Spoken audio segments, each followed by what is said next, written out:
Welcome to another episode of Bubblegum Reviews. My name is Steve, and tonight's review will be on the movie here next to me. We have National Treasure 2, Book of Secrets.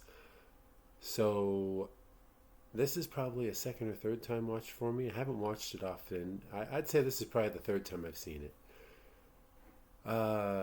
In this, we have Nicolas Cage, we have Helen Mirren, we have Bruce Greenwood, we have Diane Kruger, Harvey Keitel, John Voight, and Ed Harris. So all those people I actually know, and there's actually more than that, but that's a pretty solid cast. Little quick summary into this is, so this is about Ben Gates, one of Ben Gates' ancestors. Something comes to light where he was a traitor, and so they try to clear his name while somebody is out there trying to stop that from happening. Interesting. Anyways, first thing about this movie that I literally, after watching it, was like, yeah, okay. First off, I didn't like it better than the first. So, and I've already reviewed the first one, so if you're interested, look that up, and that'll tell you what I gave that one. This movie was a straight-up cash grab. Ed Harris in this movie felt totally out of place. Like, I don't know if it was his acting for this or what, but I just did not like his role whatsoever. Bruce Greenwood, on the other hand, actually was my favorite part of the whole movie when he gets kidnapped by Ben Gates. That was probably the best part of the whole movie. There was a few funny scenes from, I don't remember his name in the movie, but Bartha. Anyways, yeah, overall this movie, the corny parents getting back together and then Ben Gates and his girl get back together, that was a little, no. But anyways, yeah, the movie itself, the writing wasn't great. The score actually wasn't bad. That's the one thing I will give these movies credit for, is the score in the movies is pretty good. Other than that, though, the only thing I will say positive, as far as if you have not seen it, but you've seen the first one, watch it. What's the worst that can happen? Like every other sequel, everybody's like, wow, that wasn't as good as the first. One of the only number twos that are better than number one is Bad Boys 2.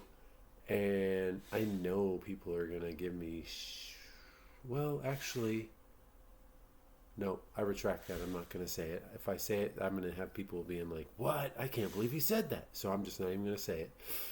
But yes, anyways,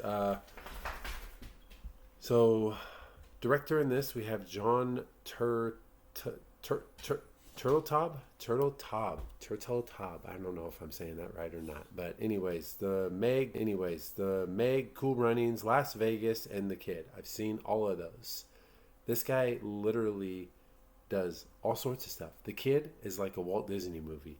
Cool Runnings, it's more of a family movie. The Meg, I mean, it's newer, it's not great. And Las Vegas, that's definitely not a kid's movie. And that's not a bad movie either. IMDb gave this a 6.5 out of 10. Rotten Tomatoes gave it a 35%. This was a 2007, so there's no Video Hound. Bubblegum Reviews gave it a 5 out of 10. So I'll just go ahead and say National Treasure, the first one, I gave a 6 out of 10. So this got one less than the other one. I mean, honestly, the other one wasn't that much greater, but it definitely was in certain aspects. Box office of 459.2 on a budget of 130. So almost making a half bill. That's pretty good. So that's definitely why I feel like this was a cash grab, because everybody loved the first one. So, well, I wouldn't say love, but everybody liked it enough to where they're like, oh, we'll see number 2. And then they saw it and were like, yeah, that's not really as good as the first. But like I said, what 2 equals to number 1? My interesting fact on this is, so Ed Harris stole a car in this movie. And person whose car he stole, like the character, also had in another movie his Hummer stolen by Sean Connery in the movie The Rock. So that same character had his car stolen in this movie by Ed Harris and in The Rock by Sean Connery. That's kind of funny. That's kind of cool. Yeah, I'm the guy that gets my car stolen in the movies. Like, what? Yeah, the next movie is going to be like Clint Eastwood. Clint Eastwood's going to steal his plane or something. Like, what? That's kind of cool, though. I mean, yeah. But anyways, up next, we have two choices. I still have this one, The Road to El Dorado. I haven't seen this. This will probably be next. Because like I said, I haven't seen it, and I kind of want to see what it's all about. And then I also have this movie here. We have Foul Play with Chevy Chase and Goldie Hawn. Never seen this one as well. So I got two movies I've never seen coming up. That's it for today. You guys have a good day. Like and subscribe. Check out my Letterboxd. Check out my eBay. And see you guys next time. Bubblegum out.